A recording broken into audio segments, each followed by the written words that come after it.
Oh, sebelumnya buat teman-teman, ini rekamannya pasti akan diunggah ke YouTube. Jadi apa? Mohon izin ya, maksudnya dengan mengikuti ini video akan dikirim. Kalau ada yang berkeberatan apa wajahnya terlihat, ya tinggal dimatikan aja kameranya, nggak usah dinyalakan.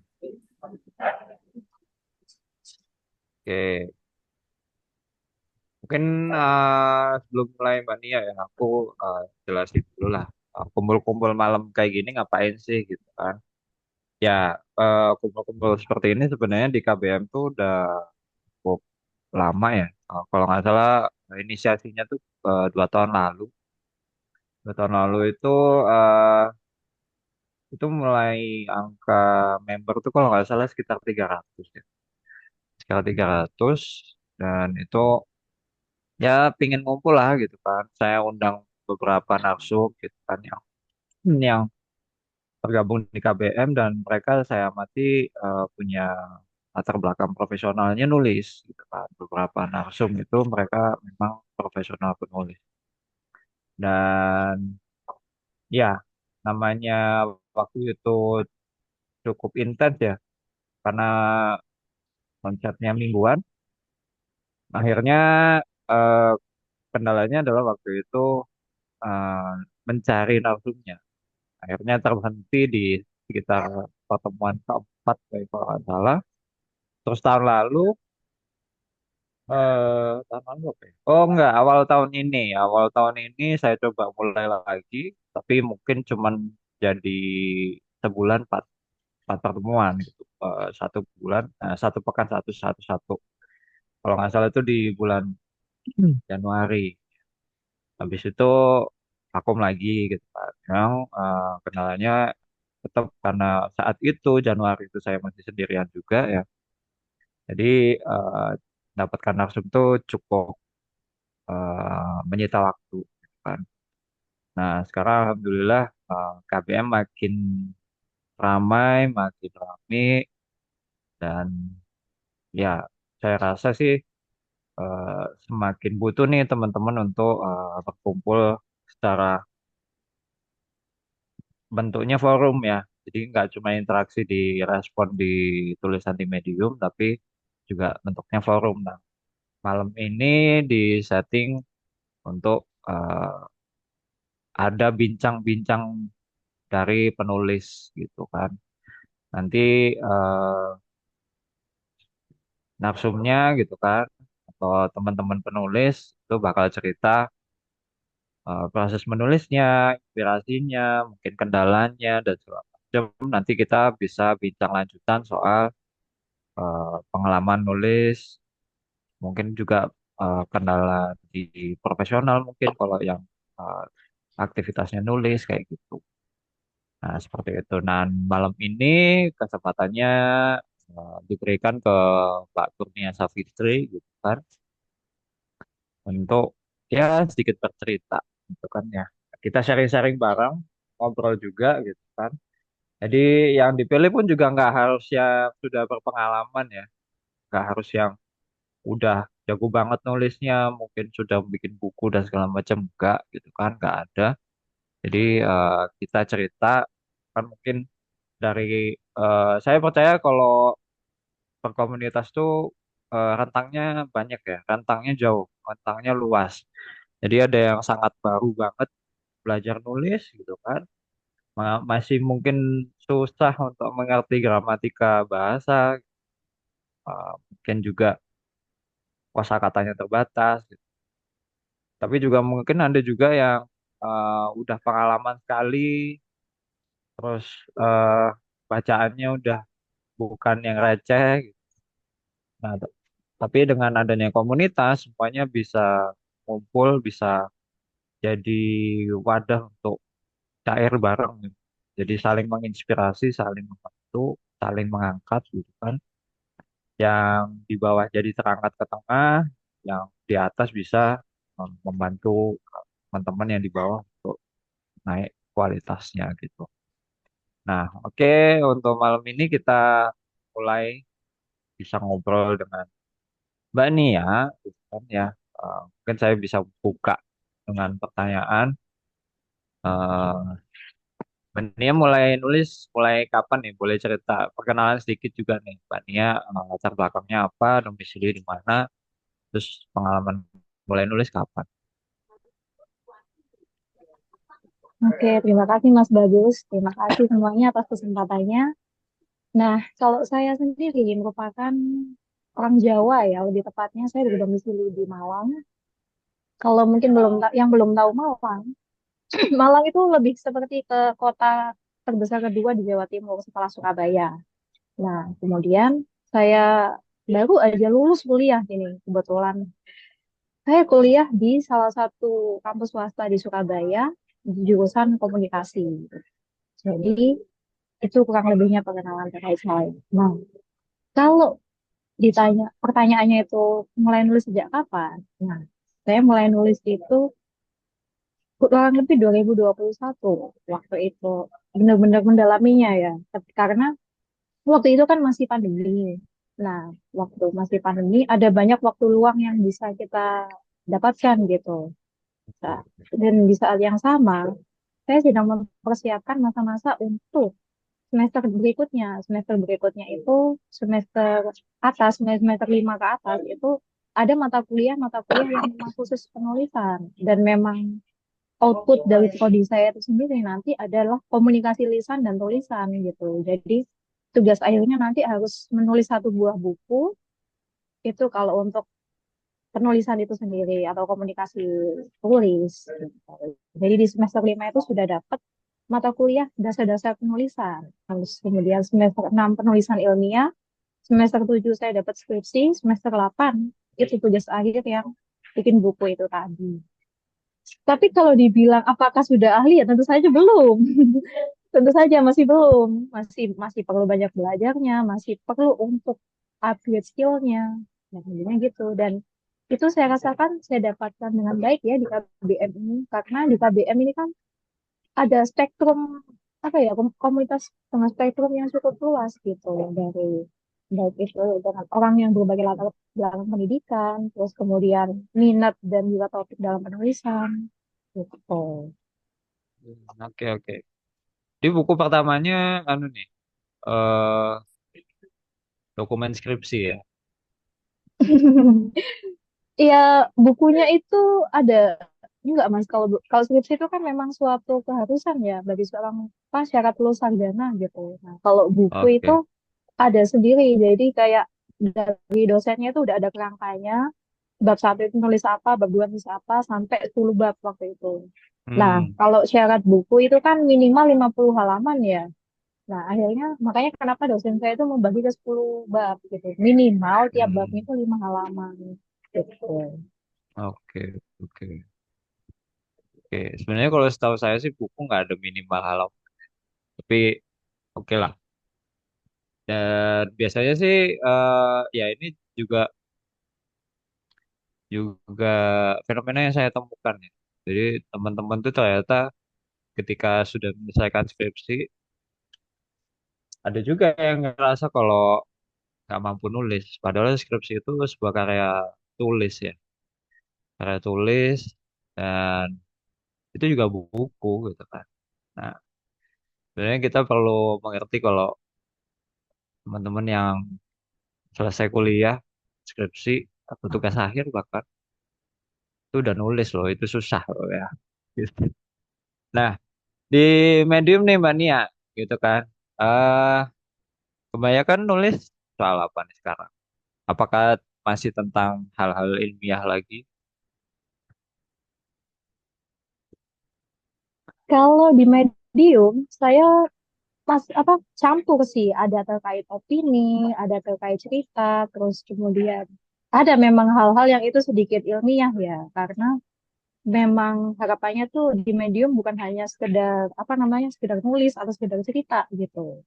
Nah, apa namanya? Hmm, kalau saya kan di tulisan yang terbaru itu kan sempat cerita bahwa saya awal kali di medium itu pengen apa awal kali mengenal medium itu sebagai media yang cukup ilmiah dan mungkin bisa dibilang ilmiah populer ya karena cukup berbobot lah tulisan-tulisannya itu. Tapi kemudian semakin lama ada juga kan sekarang publikasi-publikasi yang itu tuh fiksi maksudnya. Terus kemudian seiring karena waktu itu nulisnya 2021 waktu sedang mengasah kemampuan di bidang penulisan gitu. Jadi apa ada mulanya menulis di Medium untuk ya meningkatkan skill di bidang penulisan itu tadi, terutama ilmiah populer gitu. Tapi Hmm. seiring berjalannya waktu juga akhirnya kan ya nggak gitu juga gitu. Nah, karena juga ditemukan ada apa ya semacam motivasi atau mungkin manfaat lain gitu dari penulis, baik itu dari skill, kemudian dari apa namanya personal branding. Terus kalau di aspek spiritual kita mengenal apa ya kakak kita itu kan akan dikenal dengan baik ketika melalui tulisan gitu. Hmm. Hmm, Hmm. mungkin kita suatu saat akan mati, tapi kan tulisan kita itu tetap ada istilahnya tuh gitu. Oke, oke, oke. Ya, ya. Terus dari banyak jenis tulisan tadi yang paling dinikmati ketika nulis yang mana tuh? Yang Kenapa tuh kira-kira? opini. Karena ini sih, saya merasa ketika medium itu ruang yang ramah ya bagi kita itu untuk beropini. Kalau di Uda Ivan kan di tulisan yang beberapa waktu yang lalu itu nulis terkait kutukan ilmu pengetahuan gitu ya. Di mana kita itu ternyata secara alam bawah sadar juga saya rasakan gitu. Nah, tapi kalau saya tuh mungkin selain merasakan itu juga merasakan hal yang beriringan. Maksudnya gini, kalau di medium sama di media sosial lain, kita tuh kayak berbeda kepribadian gitu loh. Kalau di medsos kayak katakanlah Twitter atau X gitu ya, kita mungkin akan kayak pengen gatel untuk komentari, pengen gatel untuk nimbrung dan sebagainya, tapi terbatas sama karakter. Sedangkan ketika kita itu di medium, pasti kan kita bisa cerita panjang lebar, kita bisa untuk apa namanya menyuarakan opini. Kalaupun nanti ada yang mengkritik atau yang nggak sependapat, itu ya tetap disampaikan dengan cara yang baik gitu. Jadi itu opini itu tadi yang buat saya tertarik di Medium. Oke, oke. Nah, eh di Medium sendiri sebenarnya aspirasinya apa nih?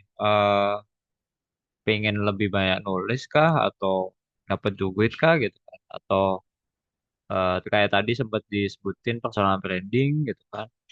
Punya impian apa sih gitu kan? Bukan impian ya, mungkin aspirasi aja lah gitu kan. Gitu.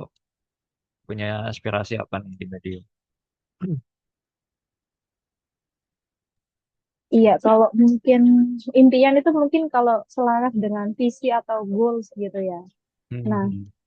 ketika kalau ngomongin goals itu kan kita nggak bisa goals yang biasa-biasa aja. Kalau bisa jangan gitu. Kalau bisa punyalah mimpi. Kalau ada pepatah yang mengatakan milikilah mimpi yang sampai kamu sendiri tuh takut gitu untuk meraihnya. Nah, dan selaras dengan itu, ketika mimpi kita itu besar atau goals kita itu besar, maka upaya kita untuk meraih goals itu pasti ada konsistensinya, ada ketahanannya gitu. Nah, kalau mungkin sejauh sejauh ini masih belum apa namanya, belum ada sampai ke tahap monetisasi atau sebagainya, tapi lebih kepada tiga aspek utama itu tadi, yaitu peningkatan skill, terus kemudian peningkatan skill itu selaras dengan personal branding ya akhirnya nantinya. Terus kemudian yang kedua itu untuk membantu kesehatan mental karena menyalurkan pemikiran dan perasaan Hmm. dengan cara yang Oke. baik. Dan yang ketiga untuk aspek kebermanfaatan itu sendiri. Oke. Oke, ini dari aku kayaknya udah habis sih pertanyaannya. Mungkin dari teman-teman yang lain, kalau mau nanya ke Nia nih, boleh nih. Saya mau Silakan. nanya, boleh nggak, Pak? Boleh, boleh. Yuk, Kang Dede. Oke, siap. Mbak, selamat salam kenal. Saya Dede, Mbak. Ya, ya Pak Ini Dede kemarin terkait, yang komentari tulisan saya ya. iya, makasih ya tulisannya. Emang saya suka. Nah, gini, Ya gimana eh, Pak Dede? sekarang kan saya sebenarnya dari awal itu eh, pengguna awal, kalau dibilang pengguna awal kecerdasan buatan ya, dari mulai Hmm, pertama ChatGPT dari awal sampai sekarang. berbagai macam kecerdasan buatan itu sudah saya coba. Nah, nah, Mm-mm. dalam proses penulisan, apakah kecerdasan itu membantu atau malah istilahnya menjadikan kita bukan diri sendiri gitu. Soalnya gini kan, kalau kita menulis sendiri gitu kan, nah lalu kita dikasih prompt ke ChatGPT gitu kan, biasanya memang hasilnya lebih struktur dan lebih baik gitu. Nah, bagaimana cara berproses dengan menggunakan, kalau menggunakan ya, kalau tidak mungkin ya nggak apa-apa. Kalau menggunakan, bagaimana kecerdasan itu bisa membantu kita dalam penulisan, gitu aja. Terima kasih ya. Baik, terima kasih. Ini cukup menarik ya pertanyaannya ya. Nah, kalau kebetulan ketika tugas akhir itu tugas akhir saya itu baru dilaksanakan sebelum bulan September kemarin, itu juga masih kecerdasan buatan itu masih menjadi topik yang dibicarakan dengan dosen saya juga. Nah, dosen saya itu sempat berpesan bahwasanya ya nggak ada salahnya juga kita menggunakan kecerdasan buatan gitu. Tapi kan apa ya, kecerdasan buatan itu ya buatan manusia gitu. Manusia itu sendiri tetap otentik. Nah, jadi kalau menurut saya kecerdasan buatan itu masih bisa digunakan, tetapi posisinya itu sebagai teman diskusi kita atau teman brainstorming. Contoh-contoh.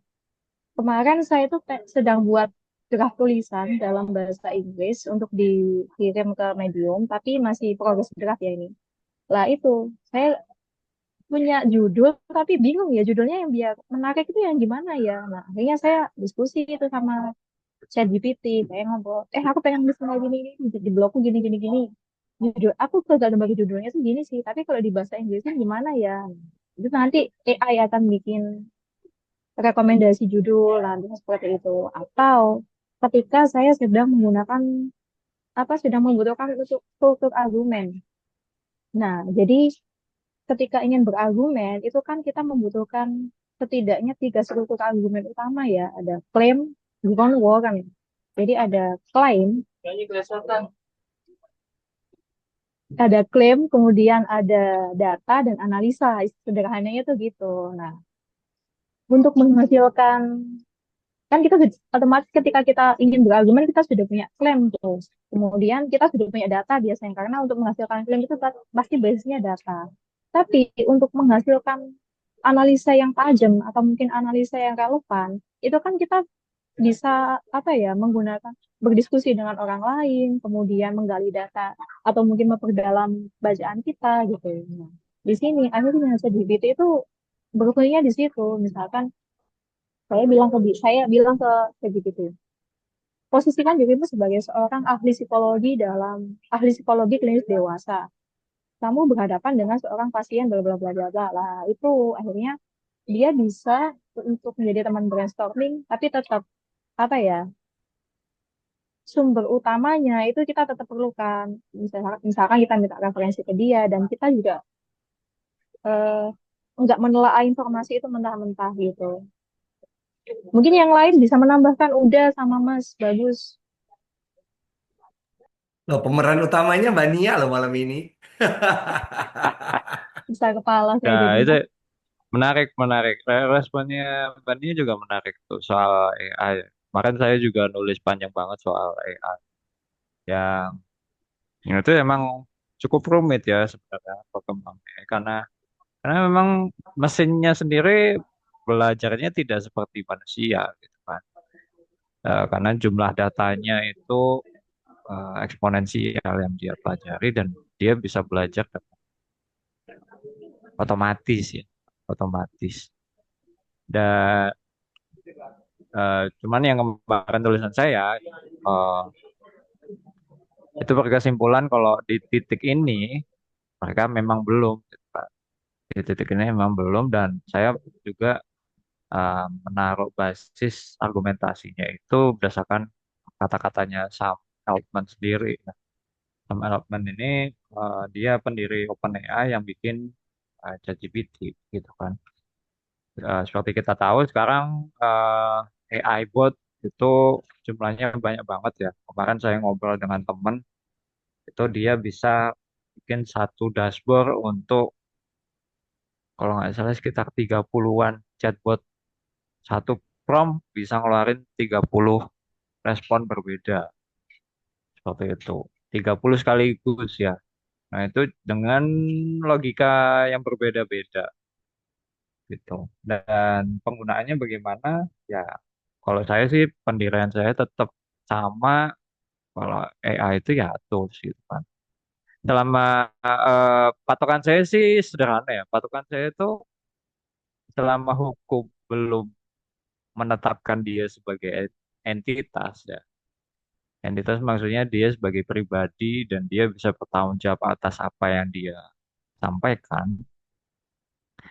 Artinya dia masih alat. Entah nanti suatu ketika dia punya tubuh fisik, kemudian dia bisa eh, berkehendak gitu kan, kemudian diakui oleh hukum gitu. Berarti dia bisa di ya dihukum. Simpelnya seperti itu. Jadi semua perkataannya, semua perbuatannya, berarti dia bisa disifati seperti manusia gitu kan. Dia bakal kena sebagai subjek hukum.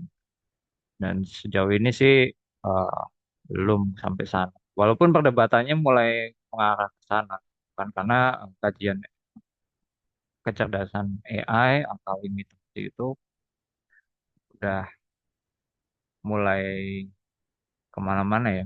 Kemarin ribut soal apa? Apakah AI generated gambar AI itu termasuk dalam seni misalkan. Terus eh, hak ciptanya ada di siapa?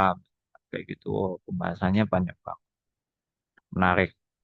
Kalau di Medium sendiri ya saya juga kasih tahu ke teman kalau di Medium itu cukup ketat soal tulisan yang dihasilkan oleh AI. Nah, walaupun memang apa Medium sendiri tidak secara otomatis mempenalti tulisan AI. Mereka nggak punya sumber daya untuk itu. Mereka nggak mendeteksi, oh ini tulisan AI, oh ini bukan gitu. Mereka nggak ada sumber daya untuk itu. Tapi mereka membuat posisi bahwa Medium itu platform untuk tulisan yang dikerjakan oleh manusia. Eh, apa ya? Human story lah, istilah. Human human story. Saya nggak bilang harus dikerjakan manusia ya.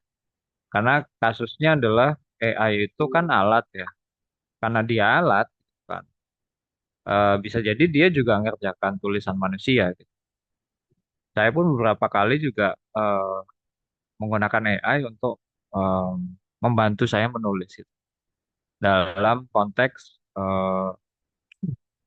apa memperbaiki misalkan. Terus kemudian eh, menguji tulisan naskah gitu misalkan. Nah, jadi dia berfungsi sebagai alat, alat bantu ya, alat bantu. Jadi bukan menggantikan tapi sebagai alat bantu. Dan medium itu saya nggak ngerti efektivitasnya bagaimana. Tapi kalau kita laporkan, itu kalau nggak salah ada opsi eh, ini naskah hasil AI generated atau gimana. Jadi kita bisa ngelaporin kalau ini naskahnya sebenarnya tuh AI generated. Yang jadi masalah sebenarnya bukan soal naskahnya itu hoax atau misleading. Nah, kalau hoax dan misleading kita jelas bisa melaporkan ya. Tapi medium itu lebih menekankan eh, kalau tulisannya itu dibuat oleh manusia untuk manusia. Dan kalau kita perhatikan, apakah fair misalkan kita itu jadi member medium untuk ternyata baca tulisan dari AI tanpa bisa bilang manusianya bertanggung jawab atas tulisan itu. Nah, coba direnungkan apakah mau teman-teman itu membayar uang gitu kan, dia untuk baca tulisan dari AI, gitu kan ya. Jadi rasanya jadi aneh. Kita bayar koran misalkan, ternyata isi seluruh korannya itu dikerjakan oleh AI, misalkan. Itu jadi kalau buat saya pribadi rasanya jadi aneh gitu kan. Gitu. Nah, atau nih teman-teman mungkin punya perspektif lain, silakan kita ngobrol-ngobrol aja nih. Sesinya Mbak Kalau Dini. saya punten nih, maaf nih, teh teh Tehnia ya, Tehnia ada orang Bandung saya sama teh. Kalau dalam perspektif saya, sebenarnya menurut saya ya, mungkin boleh tidak setuju, boleh tidak. Kan konsennya sekarang itu kalau menggunakan AI itu kesannya plagiat ya, menggunakan Oke. pikiran orang lain, betul nggak? Hmm, Konsen enggak sekarang. sih. Gitu. Plagiat Eh, itu mensyaratkan harus ada pemilik hak ciptanya, Kak. tadi belum ya, sekarang Ya. belum, masih dalam ini apa perdebatan. Hmm. Hanya masalahnya ke moralitas kita aja, pertanggungjawaban diri sendiri aja. Bahwa kita tuh menggunakan AI itu sejauh mana? Apakah 100% dari AI ataukah kita punya ide tapi kita susah membreakdown ide, kita bisa menggunakan AI atau gimana minta bantuan gitu kan. Nah, sekarang ini perkembangannya saya lihat ya, dari tahun ke tahun itu AI itu kayak seperti manusia gitu tulisannya, saya lihat dari awal sampai sekarang gitu kan, sudah bahkan gaya bahasa yang kita minta, misalnya gaya bahasa jadi provokatif, jadi naratif atau gabungan, itu bisa bisa lain bahasanya gitu. Bahkan kita kadang-kadang merasakan ada feel di situ.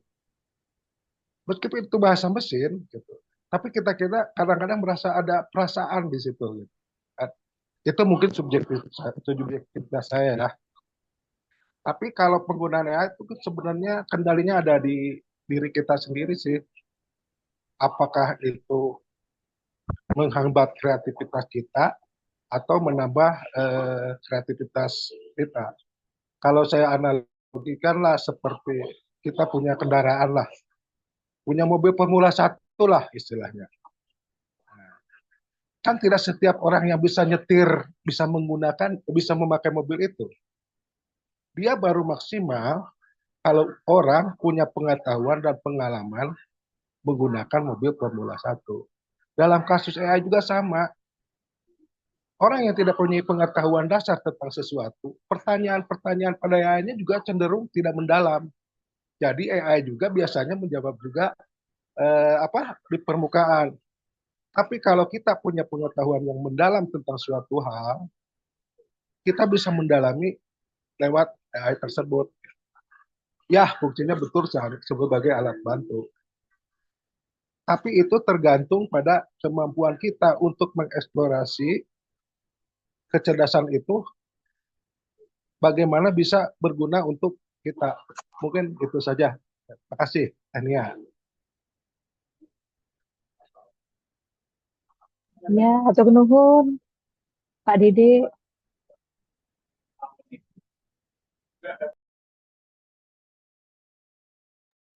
Mas Bagus mikrofonnya belum nyala kayaknya. Ya, ya, ya. Lupa. Oke, ayo teman-teman yang lain mau ngobrol, mau nanya, diarahin ke Mbak Nia boleh, ke teman-teman yang lain boleh. Saya boleh. Oke, yuk. Siapa nih? Bang Farhan, Saya, Vito, saya Vito boleh, deh, boleh. boleh Boleh deh. Bang Farhan duluan mungkin. Oke, oke, Bang Nggak Farhan. usah Mas Devito aja dulu apa? Siap, siap. Ini sebetulnya udah lain topik dari AI tadi ya, karena Oke, sepertinya sudah cukup jelas gitu. Jadi ini saya mau nanya terkait salah satu tulisan Bania yang menarik banget buat saya dan membekas banget gitu buat saya. Itu tulisan yang eh, dari hati, dari belajar tentang hati dari hati.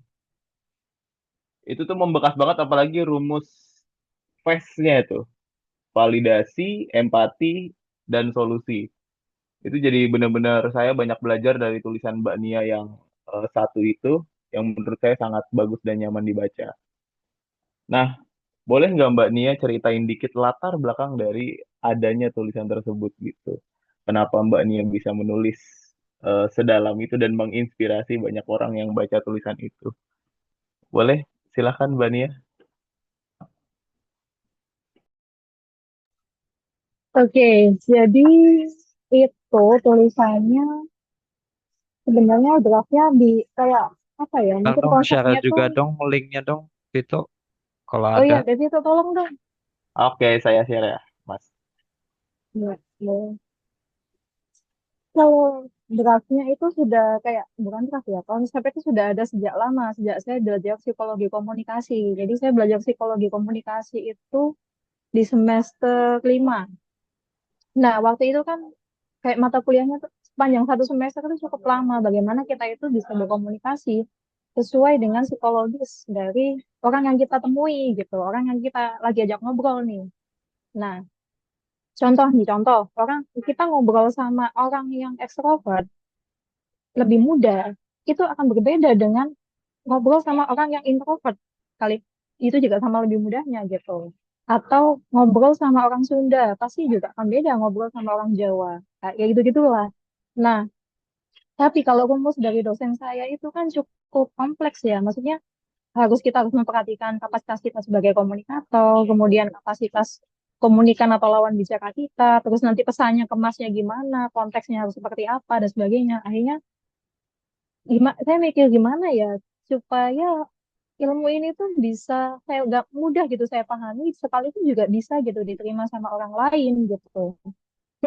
Jadi akhirnya saya mulai menekan, oh ya kayaknya karena kita yang tahap pertama itu harus validasi, berarti kita masukkan dulu tahapan validasi perasaan. Kemudian kita itu mengempati dari apa yang dirasakan sama komunikan kita gitu. Terus kemudian ya masa kita cuma validasi sama empati aja terus apa dong? Jadi itu solusi, makanya rumus itulah. Kebetulan karena waktu itu konteksnya saya udah lama nggak nulis gitu. Jadi kayak merasa "Aduh, apa ya kayak nggak enak gitu. Kayak kalau udah jadi habit kan pasti gitu ya. Ya udah kan juga gitu juga ya. Udah yang lain-lain pasti kalau udah jadi habit itu kayak oh berarti kalau lagi kenapa-napa ini berarti kurang nulis. Rasanya itu kayak gitu lah. Itu yang pertama. Terus yang kedua, waktu itu saya ini ngecek apakah sudah bisa add publication ya gitu ke KBM. Ya, ya udah deh, coba dulu deh, nulis dulu deh gitu. Jadi itu lagi memang konteksnya lagi apa namanya, lagi sedih, lagi berduka, terus kemudian dapat apa ya inspirasi dari cerita-cerita di waktu itu dari blog atau dari berita ya. Intinya tuh kayak eh sekumpul ini loh, sekumpulan rekomendasi film pendek lah, rekomendasi film pendek. Salah satunya itu filmnya membahas ada satu rekomendasi film yang itu menyoroti fenomena sosial, kerusakan sosial ketika ada seseorang yang itu meninggal. Seringkali kita itu bertanya kepada orang gitu, pada keluarga yang ditinggalkan gitu. Eh, aku sakitnya apa? Terus gimana kronologisnya dan sebagainya. Dan orang keluarga yang ditinggalkan itu kan akhirnya harus menceritakan berulang-ulang. Terus kemudian apa namanya? Seringkali template yang diberikan orang kepada kita kan kayak sabar ya gitu. Dia udah nggak sakit lagi loh dan sebagainya. Loh, itu kalau konteksnya orang berduka yang apa kebetulan sahabat saya lagi ngalami itu gitu. Dan sedangkan kalau waktu itu kalau saya pribadi itu konteksnya memang lagi aduh bisa diceritain nggak ya? Intinya habis ada konflik lah sama seseorang terus kemudian saya lagi nangis terus teman-teman saya pas tahu itu ya seperti yang saya tuliskan di situ.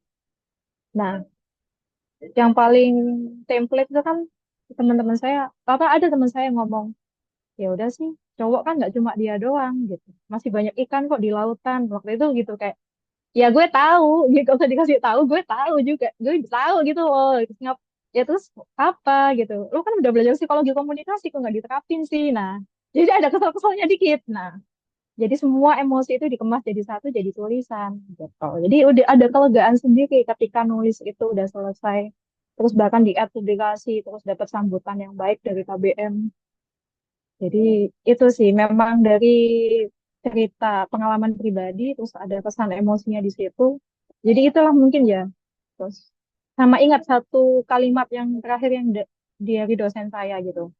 Kalau kamu memang ingin mengutarakan dari hati, ya memang harus dari hati, gitu. Intinya kalau pesanmu itu dari hati, pasti nyampainya ke hati kok. Gitu.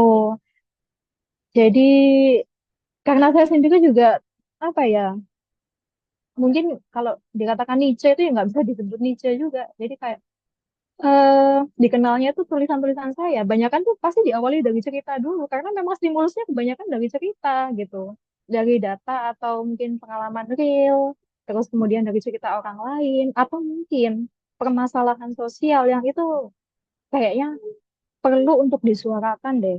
Karena saya merasa kapasitas saya sebagai mahasiswa, seorang warga negara, seorang umat beragama, nggak bisa diem aja ketika ada suatu hal yang keliru gitu. Jadi cerita panjang ya. Menarik, menarik. Terima Oke, kasih Mbak Nia. itu. Ya, Terima kasih Mbak Nia. Luar biasa oke. sekali. Teman-teman bisa baca linknya udah saya kirim di chat. Bagus Itu banget bagus sih banget. tulisannya, bagus banget. Saya juga nemuin waktu itu, ya ini mohon maaf ya Mbak Nia ya. Tulisannya ini kalau nggak salah dipublikasi di KBM tuh telat. Jadi Mbak Nia tuh nyebutin, eh Iya benar. jadi tulisannya tuh konteksnya ada Iya. konteks hari ya. Jadi Hari teman Pencegahan Bunuh Diri Sedunia, tanggal ada 10 ah, ah, September. tanggal 10 September ternyata masuk KBM tuh kalau nggak salah tanggal 17. Nah, akhirnya saya juga sampaikan ke Nia, eh, saya harus masukin konteks nih gitu kan. Saya tambahkan penjelasan kalau di di paragraf itu hari ini ya, Mbak Nia tuh nulisnya hari ini, kemudian saya edit dalam kurun 10 September, saya kasih redaksi. Nah, ini juga catatan buat teman-teman. Kalau teman-teman nulis, kemudian tulisannya itu sensitif waktu ya, sensitif waktu. Saya nggak bilang news ya. Kalau hard news, terutama hard news kemarin saya udah jelaskan. Kalau hard news, KBM dengan mohon maaf nggak bisa terima. Tapi kalau tulisannya itu sensitif waktu, seperti misalkan peringatan hari tertentu, kayak hari ini Hari Pahlawan gitu, hubungi aja ya, hubungi kita di editor gitu kan, bilang kalau Mas ini tulisannya untuk peringatan hari ini, gitu kan. Eh, kita bisa prioritaskan untuk eh, tayang lebih awal, kan ya. Tentu dengan proses kurasi yang sama, kan. Tetap dikurasi, tetap memenuhi syarat atau enggak, gitu kan. Nah, nanti tinggal tayang, gampang diatur, gitu kan. Kemarin juga ada teman-teman yang request kayak gitu, Mas ini untuk event apa ya waktu itu ya, saya lupa. Eh, September juga, gitu kan. Tapi itu masih sekitar 2 mingguan lah gitu. Nah, akhirnya kami atur naskahnya itu terbit uh, min sekitar H-2. Nah, bisa seperti itu. Jadi teman-teman kalau punya tulisan yang sensitif waktu atau punya konteks waktu gitu kan, kalau waktunya lewat, tulisannya jadi mungkin jadi basi atau mungkin bahkan konteksnya hilang gitu. Nah, hubungi aja teman-teman editor gitu kan. Jadi nanti eh, tulisannya bisa dipertimbangkan untuk dipublikasi lebih cepat gitu atau diatur lah gitu. Oke, ada lagi mungkin tadi Mas Farhan nih mau nanggepin atau ngasih pertanyaan, silakan.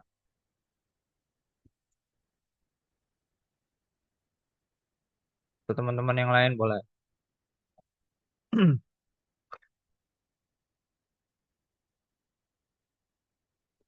Kok jadi senyap?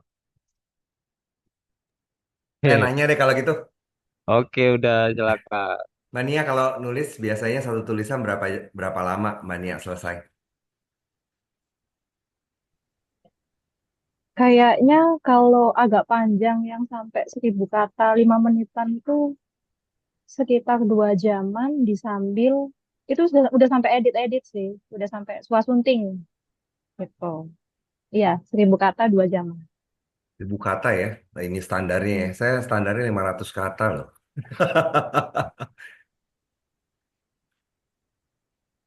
Iya, iya, iya. 1.000 kata 5 menitan. Iya benar sih. Tapi biasanya lamanya di mana tuh Mbak Nia? Kalau buat Mbak Nia, yang lama ada di biasanya kan nulis itu kan ada tahap ya.